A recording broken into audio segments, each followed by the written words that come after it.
We changed this motorhome's interior from a dark cave to a warm light space, but we took it to the next level with custom rustic wood pieces that gave it character and made it like no other. In today's episode, watch how I take plain whitewood and turn it into stunning rustic pieces using a torch, a wire wheel, brush, and some stain. I'm Jamie. I'm Linda. And this is Roaming with Rosie.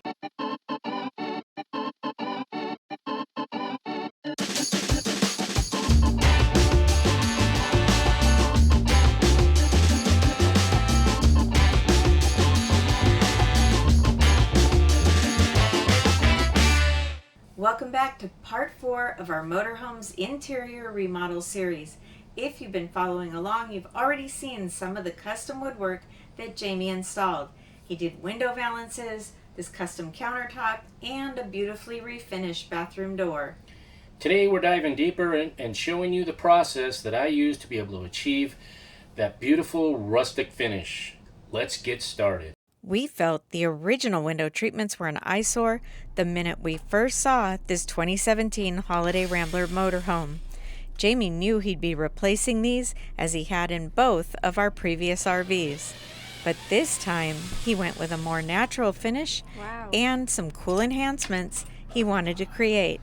We liked the dual shade window coverings and chose to remove and reinstall them in the new Valances. So we're continuing on with the renovation inside here, redoing all the cabinets. The other thing I'm going to do is, you see I got this partially painted here. I pulled down all the valances because we're making new valances. So you're out here in 100 degrees making valances? Yeah, this is the one that goes over the entry door. Yeah? This ugly thing here. Really? That goes over the entry door? Yeah. I can't picture it. All I do is take 1x4s. What I do is I cut it up and then I make two to be able to make this thickness. And then I'm going to router this with a round over. And then do the round over these edges too. And then put them together with these brackets. And then when do you burn it? I burn it after I router it and put this all together. Then I burn it. So what's that rough disc over there for? This is what I use to rough up the wood to make it look old. So what it does, it basically, right now it's smooth. And when I run this over it, it basically gets into the grooves and takes away some of the wood, and it exposes these high spots. And then when you burn it, that stands out, and then when you stain it, it also helps it stand out. So okay. I've interrupted the artist at work. You had to think about it. So now I'm gonna router these edges. That's your favorite part. Oh, that's the part that sounds like a bad dentist. Sounds like a dentist drill. Yeah, I can't be here for that. I've routed all my edges and then put my metal strap on the back here and rounded the edges on here as well.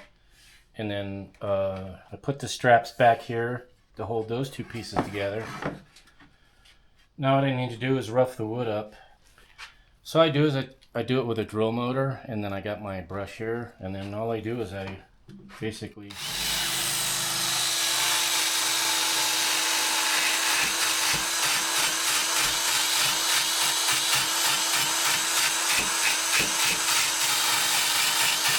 and you can see where it brings the grain out. It makes it look rough, like it's old.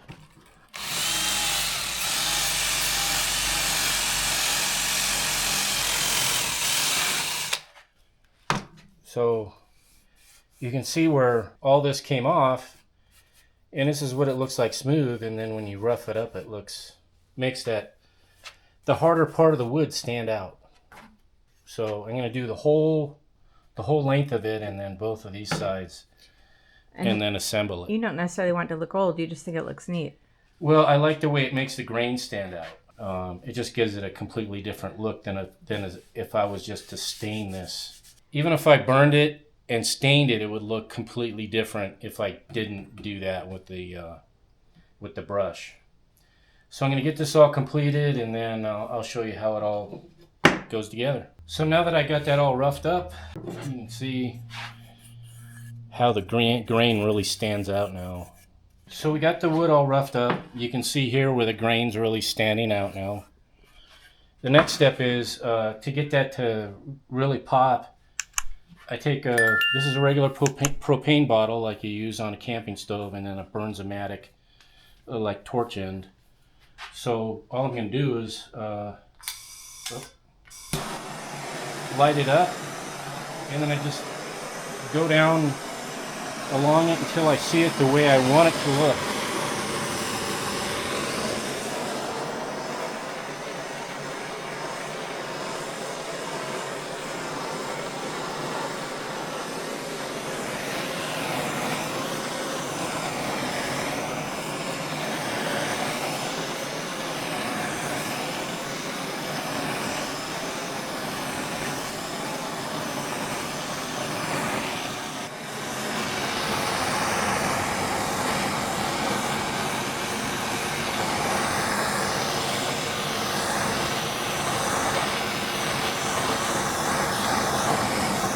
Hey roamers, this episode is sponsored by Brooklyn Bedding. You may know them as RV Mattress, but did you know that they make mattresses for your home as well?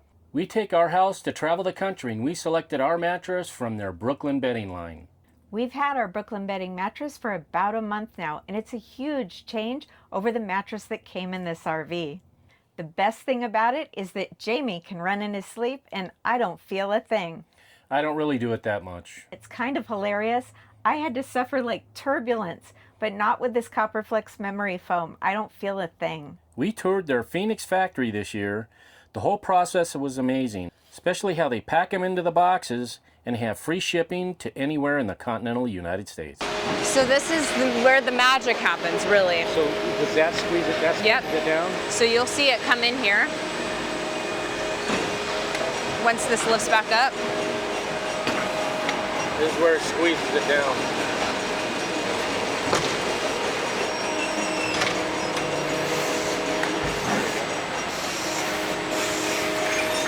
The Copperflex line uses specific memory foam infused with copper particles, giving it moisture wicking and natural antimicrobial properties that promote a healthier sleep environment. Our current travel started in the hot Arizona desert and will continue through Utah's cool fall temperature. But we'll sleep comfortable because of this foam's heat regulation ability. And don't worry if you require an unusual size for your RV, because they make a huge variety so you can find the right fit for you. Our requirements to fit in our motorhome is that it had to be under 13 inches high, because when the bedroom slide retracts, the bed has to fit under the cabinet. But if we decide that this isn't for us, we know that each mattress has a 120-night comfort trial as well as a limited lifetime warranty. If you've been dreaming of the perfect mattress for your RV or home, use our link, brooklynbedding.com/roamingwithrosie. And you can use the QR code here or the link down in the description, and you get 30% off with the code RoamingWithRosie. Now when you do that, you don't want to leave it on any one place too long, because it'll get really super black.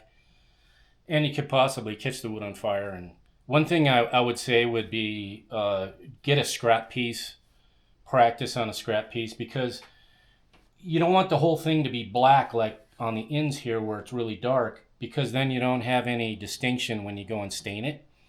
So you won't have dark spots and light spots, and that's what makes this really look neat. Once you stain it and you put your clear coat, that's what really makes it pop and look good. And just take your time and learn how to do it. It's not a real hard thing to do, but you just want to be conscientious. You really want to pay attention to what you're doing.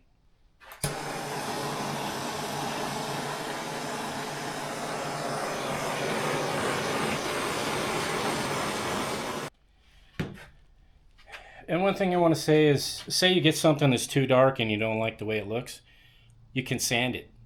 You can sand it to make it however dark you want it to be. So if you burn it and you don't like the way it looks, you can just sand it down a little bit, and that'll take some of the darkness out of it. So that's pretty much done. The next step, what I'm going to do is I'm going to start assembling this. Here's what it looked like before he put the stain on. As you can see, he did it real pretty. It just didn't really do anything, so it didn't pop or anything, so that's why we decided to add a little bit more color to it. After assembling the valances, the color we used for the stain is Minwax Golden Oak 210B. Jamie applied it with an old t-shirt. So now the next step is putting our clear coat on here, and I'm using this Varathane. It's triple thick, so it's supposed to be, when you put one coat on, it's supposed to be the equivalent of 3 coats. They call it a 1 coat. I do actually 2 coats. So one thing with this stuff, you want to stir it, you don't want to shake it, because if you shake it, you're going to get nothing but bubbles.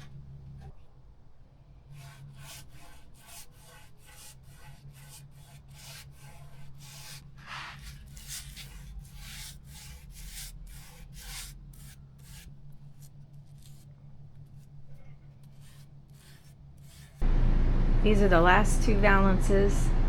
They'll be gone. No more ugly, outdated valances. So this is going to go over the other window in the living area? Yeah. These are the side pieces.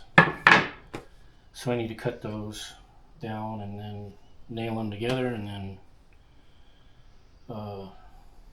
Set them on fire? hit them with a brush and then burn them. So what is it you're drilling? I'm drilling holes for the screws, because the screws only going to hold this up. So I'm drilling a hole so the screw can go through here. It's so hard, I have to stop him. He just gets going and I have to go, wait, I just got the camera. I'm like, if someone wants to know how to do this, we need to show it. This is like this. The screw will go through here like that. Oops, hold on. So it's not fighting. And then just the threads will catch where I'm screwing it into. So that's what that's for. I don't get it at all. Oh, no. It's too fast.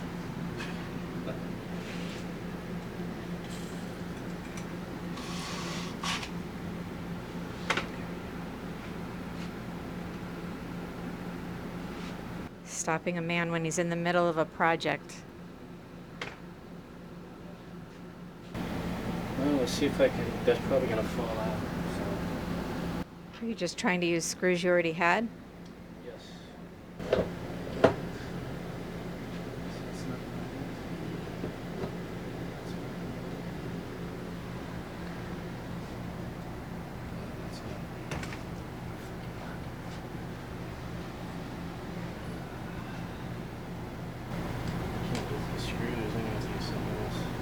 Is that how the valance was before?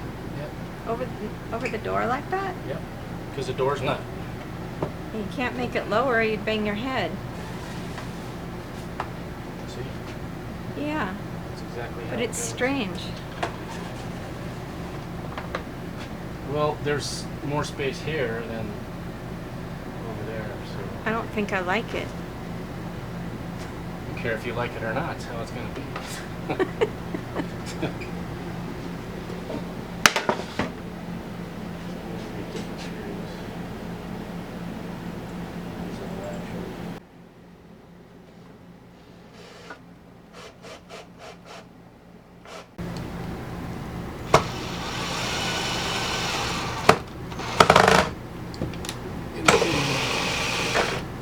Didn't go in. Of course not.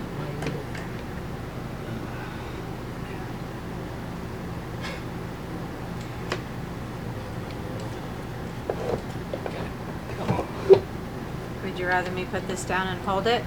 No. See everyone? No. What are they? Maybe they're made out of aluminum. No, they're not made out of. Well, why don't they stick to the magnet?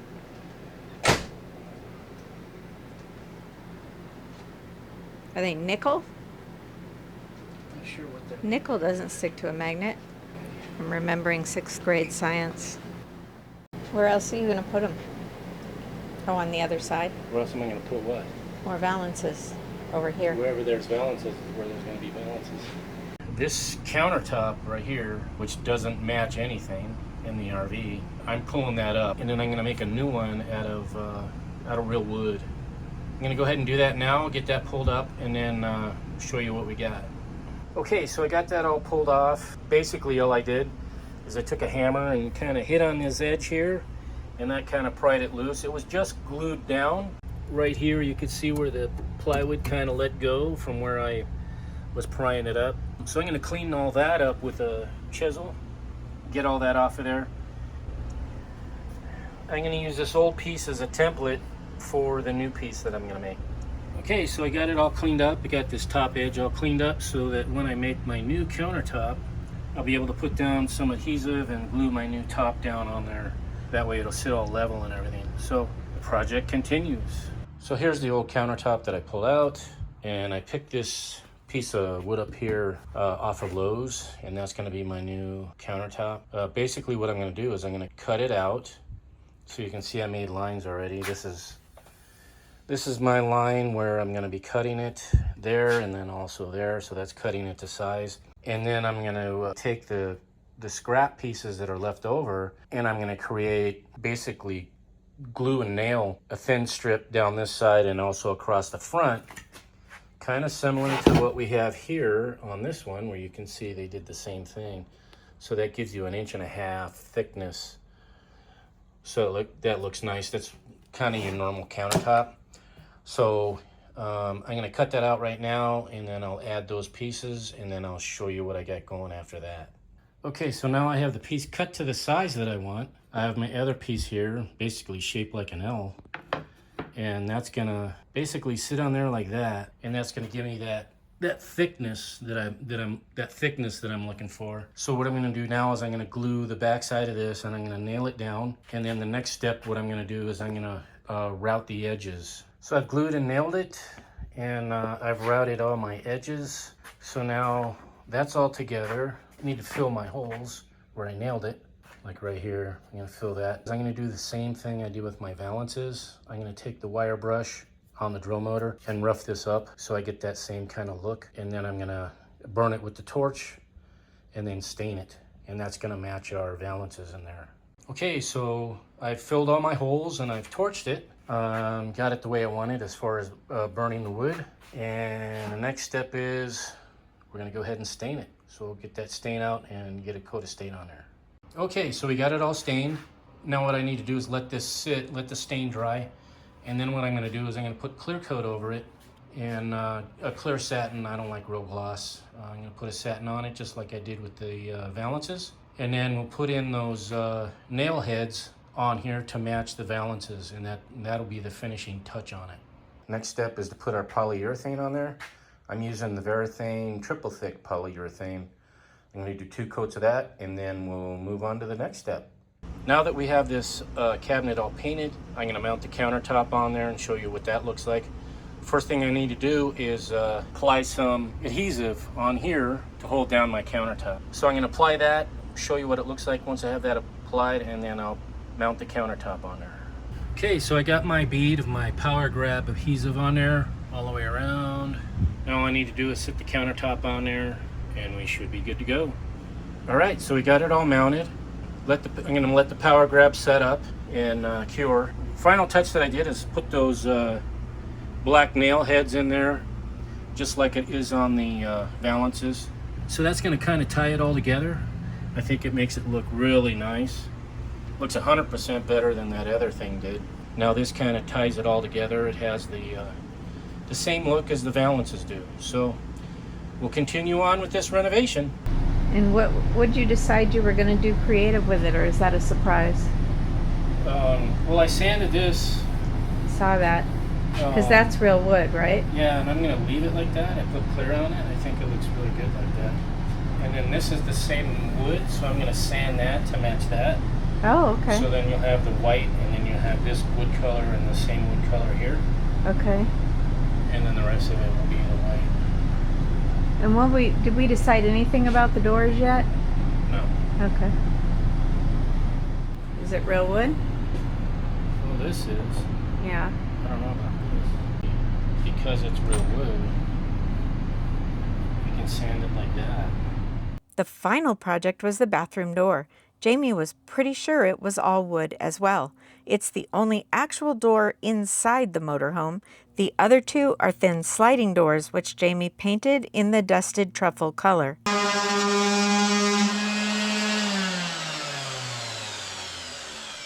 So what do you think? Is it wood? Yeah. Yeah, it's gonna be able to sand it. Yeah. All right, it's all real wood.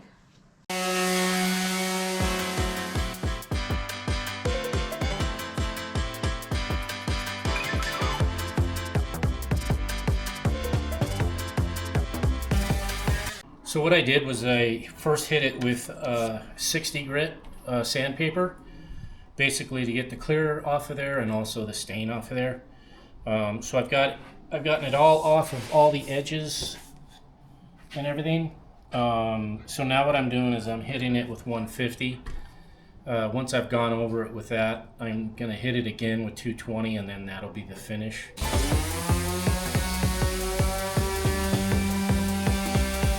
Now that I got the most of it taken off with the 60 grit on the sander, I use my multi-tool with a sanding pad, and I just take that into the corners because the sander is round. You get this radius thing here, so I just take this.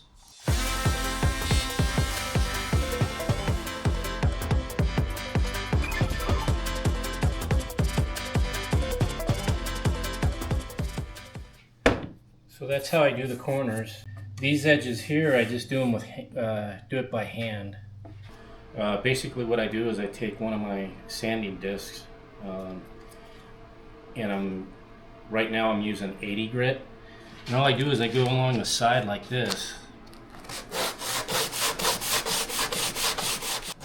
I tried using my multi-tool and it didn't really work out so well, and I didn't have anything else that would actually do a good job doing this, so hand seems to work the best. Now that I got all the stain off, now I'm gonna hit it with the sand it with the 150 grit, and then after that I'm gonna hit it with 220, and then we'll be ready to stain.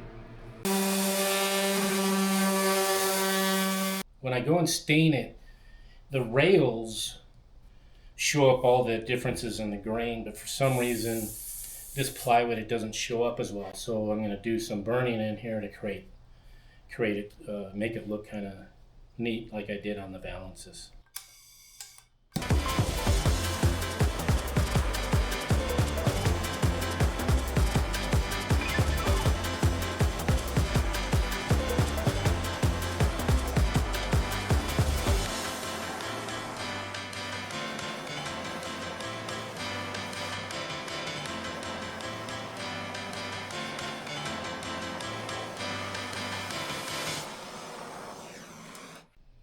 The color we used for the stain is Minwax Golden Oak 210B.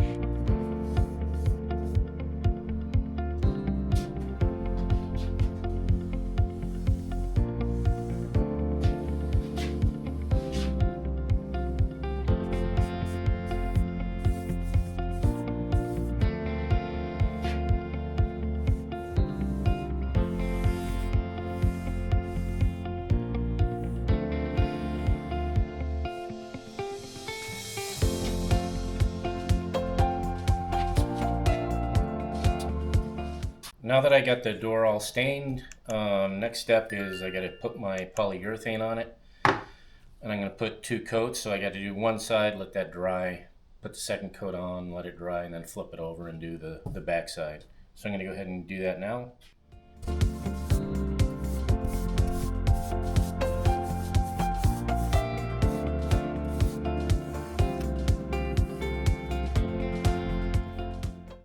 And that's it. The new colors of the walls really give the RV a softer feel, but on their own were just a little bit boring. By adding the custom woodwork, we've created a unique look that adds character to this space.